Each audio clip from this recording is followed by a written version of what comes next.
For Cloud9 as Fox started the fight and grabbed 2 kills. Yep, and it's straight on to Baron here. It's up to Svenskeren, and he's got to be the hero. You have to think. Sneaky, no ultimate, no flash. Zeyzal, no flash. Svenskeren does have his flash, but he is spotted out very soon here, likely by Phoenix, who has seen him and may take him down. Scoops him over. GA is going to be lost, and I think the life will be lost as well. There's a Baron over for Fox. Svenskeren goes down. And once again, Echo Fox in the driver's seat. Yep, bad goes to worse here for Cloud9 as it's the shutdown onto the hyper carry Azir here. They grab another Baron buff for themselves. They will reset and complete more major items. You have to expect 4th item, yep, GA now completed. You can see Zeke's plus Knight's Vow online for the Braum, so double support items going to be there to enable this super powerful Jinx. And here it is one more time. You know, it was a good attempt as the carries were split off, but Rush comes back in. The Shroud is down for Akali, which makes it difficult for her to get into the back line. And Solo, just on top of 3 members, just absolutely shredding them. Solo zoning multiple members, while in the meantime, Licorish's ultimate gets popped, he gets knocked down, and they're not able to kind of hang in that fight long term. It is Echo Fox now grouped up. Another item, again, coming through here for Phoenix. He finishes a big one. Cloud9 are really up against it, despite the gold lead not being that big. If you are forced to 5v5 against this team, it needs to be something incredible. Nice interrupt there from Svenskeren, but as you mentioned, Fox are just enforcing their will onto Cloud9 with this Baron buff. Cloud9 can't really do anything other than clear the waves and try and find some sort of flank or pick-off, and that generally means having to fight a 5v5 fight versus this team. And that's why Baron buff is so powerful for these teamfight comps, because sieging becomes so much easier when you're forcing your opponent to respond. Wave clear is not a simple matter against these Baron buff minions, so they are going to be trying to push up here, get these minion waves going. You can see on the mini-map, this flank is trying to be set up. Svenskeren and you can see alongside Golden Glue walking over behind them. They're trying to come in behind. They're trying to find the right angle because they know you can't take a front-to-back fight. You need to be back on those carries, but with GA, with Banshees available, them spotted out on wards, it's going to be really hard, and Rush and Hawkwo are positioning themselves to intercept any potential flank. And now Cloud9 just have 2 of their teammates cut off. Yep. And Apollo's shooting the turret there with rockets. I mean, Rush again going to keep them out of the way. Solo also just throwing transfusions out where he can, so it's effectively 3v3 at a disadvantage for C9, so that turret's gonna fall. Apollo just moves forward in minigun form to shoot down the inhibitor, and that's it. Fox take it. They can just keep going towards the Nexus. I mean, Cloud9 are out of position to actually defend this. They have no wave clear. Cloud9 needs to choose a fight, or the game is just going to end. We'll see if they can find it. Final out pop there for Sneaky. Svenskeren in the back. There's a good Galio off, but I don't know if they can get enough here. Svenskeren in the backside is Phoenix able to get that kill off the Rek'Sai. Fox may just be too strong, but Sneaky still alive, shooting in the fight, but needs to get the kills on key member Solo, living for a little while longer. Phoenix still alive as Sneaky tries to dodge around it. Phoenix able to grab the quadra kill, and that's going to give Fox the victory. The carries stand strong for Echo Fox, and they will upset Cloud9 here. The 6-game slide finally ends as they pick up a victory. Rush back in the lineup, Phoenix back in Azir. It's the return of the kind boy, and Cloud9 will fall down to him. Echo Fox grabbing a much-needed win on a huge slide, their first win of the second half of the split. Trying to fight for that playoff spot. This was a big one. And these carries for Echo Fox were so huge. They picked so much scaling. And Cloud9, you have to look at that one fight before the first Baron. Zeyzal re-engaging, getting caught out. Everyone from Cloud9 trying to bail them out, all going in and dying, losing that Baron. That felt like a pivotal moment of the game, where you allowed Echo Fox to reach that late game stage, and they certainly made them pay for it. Yeah, I mean, Cloud9 had some flashes of brilliance there with their engages, tried to make their comp work. It was cool, like a lot of Cloud9 comps are, but not enough to withstand the onslaught after that mistake in the mid-game. Cox were like, okay, it's not going so badly, we can scale up, and then it went very well, and from there it just felt like they never really relinquished control. Yeah, I mean, honestly, credit especially to the carries on Echo's fight, because not only did they do so well in the late game fights, but they were laning quite well also, right? Solo trading back and forth admirably with Licorice. Apollo and Phoenix both had CS advantages over their lane opponents with these scaling matchups, and I think that this was an intelligent draft here from Echo Fox, and they were able to execute well on it. Cloud9, I think they had trouble really getting involved with their carries. You saw how much more difficult it was for Licorice to really get involved. It certainly was, but Ovally is standing by to hear more about that upset from the returning Interpod. Thanks, guys. Rush, welcome back, and congratulations. A lot of firsts for Echo Fox this game. First Saturday win, first game back for you, and first win for the second half of the split. So what changed about the team that let you beat Cloud9 today? First, I was here, so that's the main difference. That's it? Just you coming back? Yeah. Rush is the missing puzzle piece. Now, what did you really do with your time when you were off the main roster and spending a little bit of time with Academy?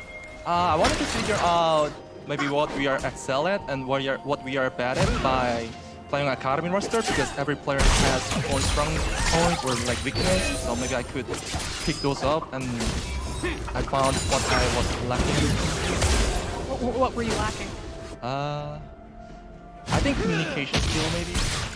Well, now that you're back in action, back with Echo Fox, maybe polished up on some of those communication skills, are you confident that you can take the rest of the split? I think we're gonna play against 100K and TL and CLG. I think we can beat all of those. So. Well, you heard it here from him. Rush, you, thank you and congratulations again. And for more on the game, let's hear from the State Farm analyst staff. Thank you very much, Ovally and Rush. The missing puzzle piece, apparently. He solved it all. This is the first time he's won on Saturday all year, but now their 1-in-1 week has been started at the beginning of it, so no big problems there, making up for lost time, I suppose. Pretty crazy result, though, honestly. I don't think anyone at all expected Xbox to win this one. They were in last place, and obviously looks very, very good. But what a turnaround. They team fought really well with the late game compositions. I think Solo and Phoenix did an outstanding job when it came to the zones that Azir and Vladimir create, and just leaves so much room for the Jinx to do their own thing, but at the same time, if you forget about Azir and Vlad, you're gonna get wiped. Yeah, it's a tough team to fight against, too, because almost everyone on that team wants to dive in. The Akali, the Rek'Sai, the Aatrox can all go on your back line. Galio then comes up over the top. And Vayne, usually the person you want to kill, is now left to kind of usually free fire at your front line because you're so busy peeling just all this dive that's coming your way. And they were doing really well early game. Cloud9 was up 4-0 and 0 for 3-0 rather, and a pretty good goal lead. And then a huge one blunder. That entire game was happening. Yeah, it's very interesting, like in the draft, you can kind of see with the ticker and whatnot, like the Vayne was picked on very, very early, but you see this fight right here, and it was caught out in the replay. No! Yeah, that jumped forward. But a willingness for everyone to kill themselves afterwards. Sneaky still had flash, so he could have gotten out of this, but they're just like, no, you know what, 2v4 it. Okay, 2v4 again, and... What do you guys think? Do you think he had his mouth in the wrong way and he accidentally ate it, or did he actually want to engage? I think he wanted to, and then halfway through flying, he saw the trap, like, crud. That immediate regret. Yeah. And to be fair to Golden Goal, I think going in here is more of the right play. Take advantage of that situation where hopefully some cooldowns are down. If you pick off Apollo and maybe another member, you can stop the Baron from dropping. Let him see it, and then you come in and clean up the Baron with all the glory. Because he's coming and he's ulting it, and then he gets a zero ult. He's like, what? Azir still has ulti? Yeah. What are you guys doing? So then he's surprised, and then... Yeah, I'm still saying I would like that he went in to try and proactively stop Baron versus like, I'll wait till they start Baron, and then all 5 of them are prepared to peel off on the one throw. He should have been looking to see that Azir had ult, right? Yeah, I mean, that's on him. And honestly, you talk about Azir, I mean, what a great game for him, though, right? Quadra kill Phoenix on Azir is still a good, old-time call back when he was crushing on Team Liquid back in the day. And here he is back on what I consider a very signature pick for him. And 7-2-4, the guy popped off every team fight. Right. I mean, he got a Quadra, right? And it's so reminiscent of his old Azir days where he'd spawn a turret, people try to dive him, and he just outplays them in their power. And it's pretty great that Azir killed him. Yeah, it happened in the French Baron play. Thanks to the Rek'Sai ult too far, it doesn't have to go flash and stopwatch to get out of there. So there's a small number of plays leading up to that eventual big quad. So then we have the sort of second big team fight that Echo Fox run. That's if they win for themselves. Here's who pulled this one up. And it's really a very chaotic fight as we go in. You can see as the team kites back, look where Echo Fox are. They're all together back in the jungle. Right, so a few things first. C9 is all clumped up right now. You do not want to be in a position where you have to run at Fox. You need to come from behind. So this fight, they immediately lost if they're going to continue it. And Rush notices that. If you watch him, he literally has to flash ulti over and start this fight. Because he's like, oh, this fight is perfect for our team, despite how far away Solo is. If you play it out, you'll see that C9 starts running away, and then it's like, okay, we can't run away anymore. So they try to dive onto Apollo, but little do they know, he has a stopwatch and he's staying alive. While Solo's on the other side, 1v3ing the rest of the team, there's just no way that C9 can win the fight with the way this started. Yeah, so look at Solo in the bottom left here on Vladimir. He's 1v3, Golden Glue, Sneaky, and Zeyzal all near him, while it's like the 4v2 on the other side of the fight. So next little bit as the stopwatch ends, pay attention to Solo, he buys so much time. Right. The MVP of this fight is definitely the stopwatch buy from Apollo. If he did not have that, he definitely would have died here, and then maybe the fight would have been different. Or at the very least, it might have not been there. But this was a terrible fight for C9 to take, and I feel like they're feeling desperate. They should have pressed tab, though. This happened twice already, right? Against Liquid, where Licorice does not check that. Jensen has stopwatch, goes for a play, overextends, makes a massive blunder. Same thing here again. They said, okay, go for it, as opposed to just cutting their loss, because even losing the GA, the bounty on Svenskeren is the ice cream on the thing. I think it's tough to know what to do, though, in that situation for C9, though, because if, Rush goes to this hard engage, brute force the fight, you can't fight front to back versus Jinx and Azir. You're going to lose that fight. So their only option is realistically counter engage, and at that point, the problem is already manifested in that you're already used up at 5 around the Baron. That's not how you're countering. Two of the big problems, though, is Golden Glue never got into the fight. He was marked by Vladimir the whole time and got chunked to 10% in a 1v3 against Vladimir, and his Shroud was down because he got caught doing wards in front of the pit for the start of that fight. So he can't even reach backline, then invis the zone here and pop back up. There's never a plan. I think part of the problem is that Vayne is so new to our meta right now that a lot of players are thinking, okay, Vayne's passive, it makes her faster running towards enemies. We should be going in so that Vayne can follow. It's the other way around. You want them to dive the Vayne. You want her to use the stealth, but players and teams seem to be on the idea that Vayne is not your follow next Sivir. You want to do that play Sivir, Ezreal, like anyone who can just toss the ult into the defense, like I'm helping. Like Old Graves is a good version of that one as well. That's the champions who help I miss that. I know, a lot of people do, but like those just long range ults that look, they're participating as well. That's not me.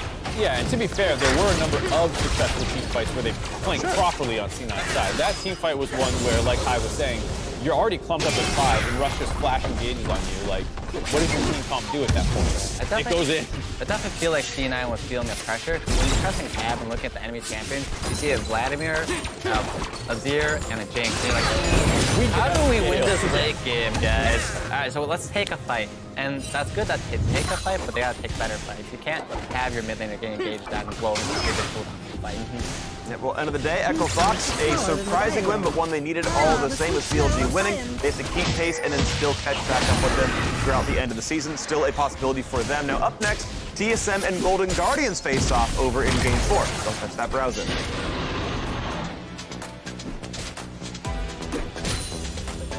There actually is the ulti used over the wall there for Rush, and that first one there for Sven.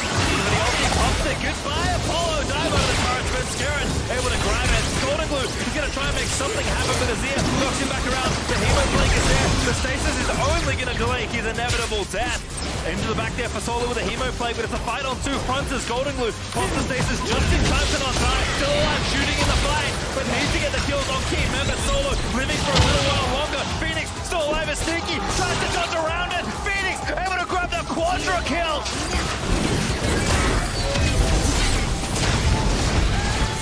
Welcome back to Assist of the Week, presented by State Farm. In 100 Thieves battle against TSM, 100 Thieves someday was putting pressure on TSM's Broken Blade. As Broken Blade retreated, a roaming Anda appeared to help Someday chase it down. Sven and Smoothie Abyssal Void Thin for backup, but Broken Blade was forced to keep running, allowing Anda to Cataclysm and help secure the kill for Someday.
Hello and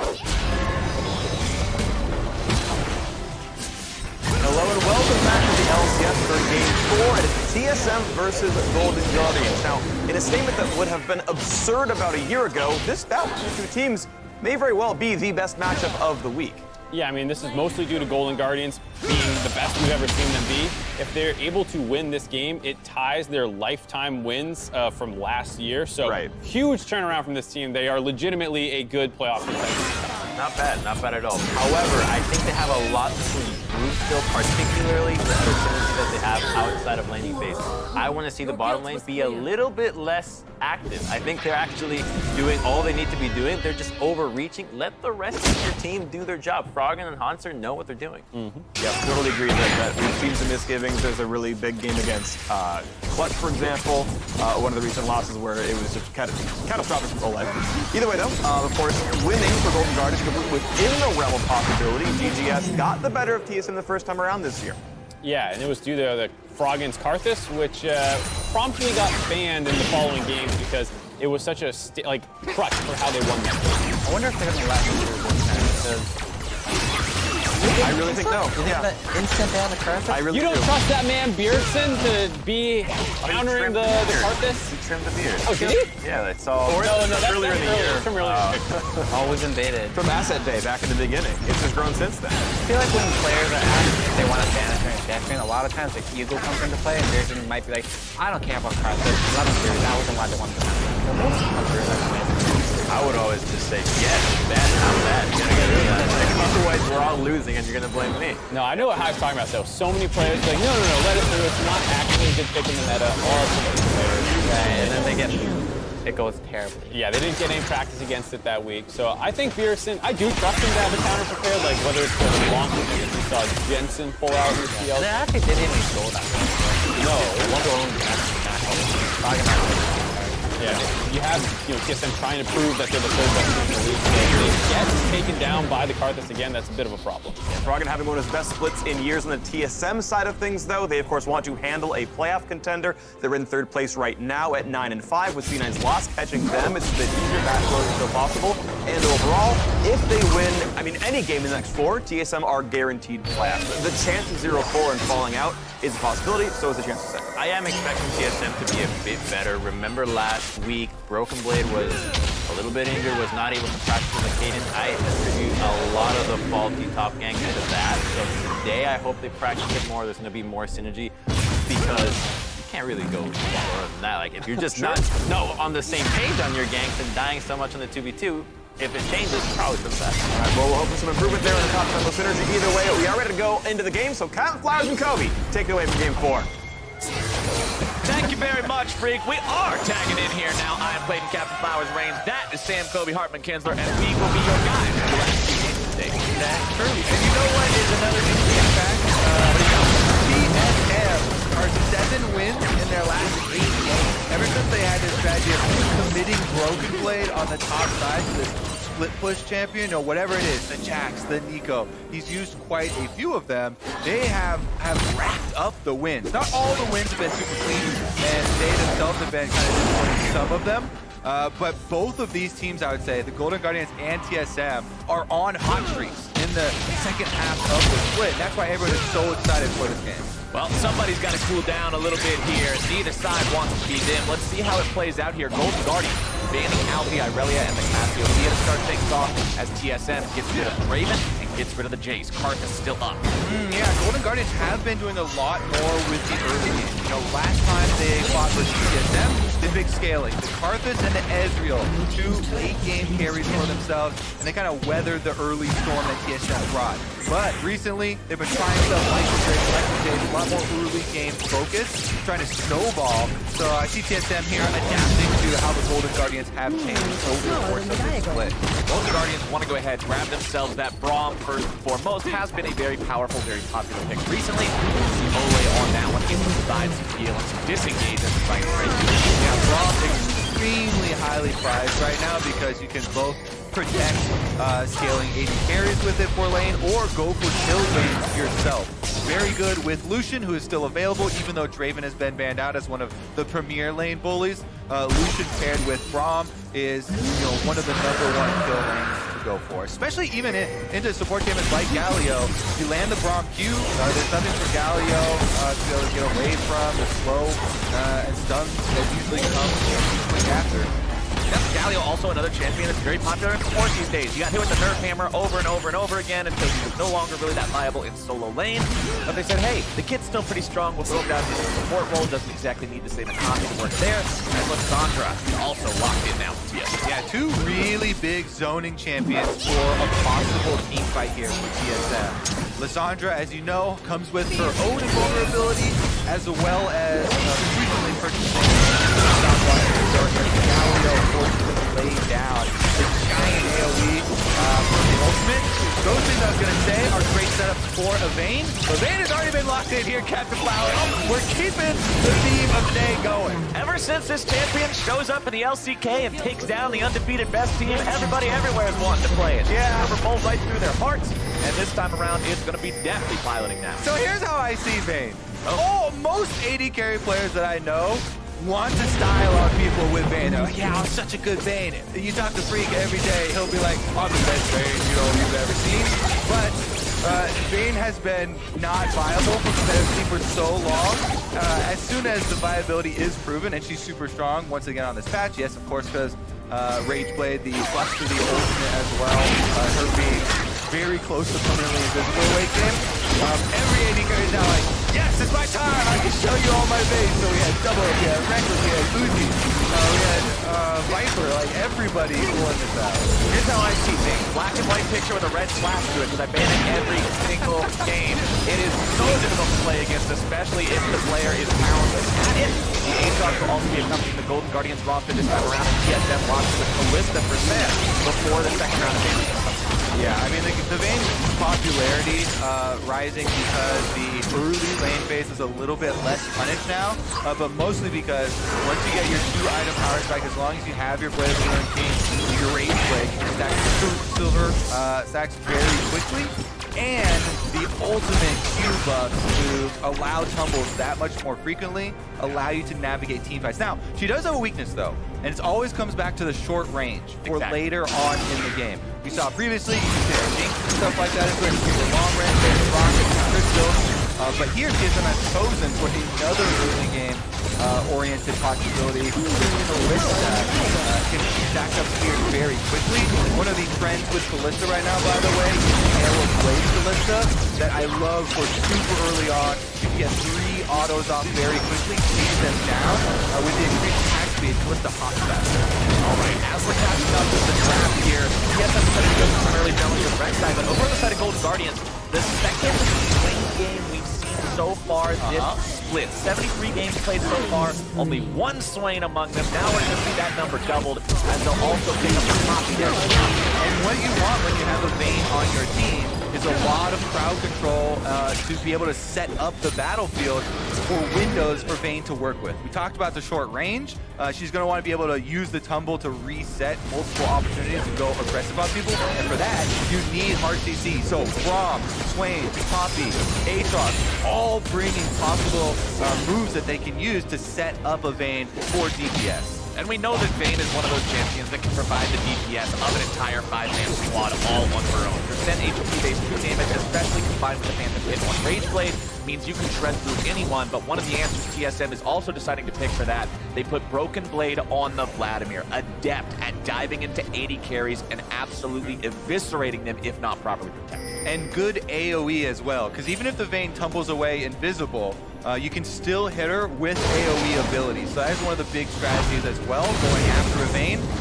Galio and Vladimir both have very good tools for later on and trying to finish that champion out. I would also like to note that the Aatrox and Poppy were not swapped at the last second. This is going to be Contracts taking the jungle Poppy and the top lane Aatrox for Hunter. That is something a little bit less expected because Aatrox has a much higher tempo jungle. Poppy does jungle, it's just that the games are less surprising. In there. Yeah, you're gonna pull out a lot of less surprise kills or fancy game tackling. That being said, the Aatrox will be able to get a higher economy by being a solo laner, so you'll have more threat with the Aatrox and the team fight. The Poppy will still just be a pure meatball with a finger focus. And one of the biggest things to me now, especially since the jungle experience was nerfed in the jungle camps, is that Aatrox needs a lot more levels to be able to lower the cooldown on your dash. Yeah. Now that the multiple charges have been removed, this scales very well with levels. Right, on to Summer Drift. Remember, these two teams currently sitting in spots. TSM sitting in third, wanting to make sure they retain that spot. Golden Guardians looking like one of the teams that could possibly threaten that elite top 3 of Team Liquid, Cloud9, TSM, give them a run for their money, and this is the perfect time to lead that in. They took down TSM the first time these two teams met earlier on in the Switch, and they would love to have a regular 0 record. Alright, Rom here leading the way, very good level 1 champion. Vayne can also stack up Rom Q's very quickly with the tumble, getting another auto attack, so they feinted at a possible invade, but just went for the ward in the pixel brush here. Scuttle Crab. Get a nice pull for the Poppy. He does not have a very good level 1. Some fans in the audience there. All they want for the 2-year anniversary is a TSM win. We'll see if TSM can get an anniversary present that they're longing for. As we start the game off here, everybody starting off with those buffs. And now that Kobe and I have taken to the casting desk, if you're wondering, where can I get more of these two guys in my life? Well, make sure that you tune in to the LoL Esports channel. There's this or that uploaded on the channel every Thursday, where we talk about all sorts of fun stuff in the league, often including the teams themselves, like TSM and Golden Guardians that we're seeing going head-to-head right now. Yeah, and we usually have a special playoff episode as well. Here we go, the little trade going on in the bottom side. Sven, you can see they have to respect the possibility of stacking up Sears contract, so since he's been seen on that ward, they have to be a little bit safer. Cadian makes his way into mid lane, not really going to find the opportunity to do the level 2 carry there on the Froggen, who is already being pushed in a little bit by Yerksen. Contracts makes his way towards bottom, but blocking over the ward means he'll just attack back. Yeah, they saw him on the Scuttle Crab Orb, and Cadian tried to come down and test it. Does not arrive in time, so Poppy's very happy to be able to get that Scuttle Crab in time and just finish out this red side clear.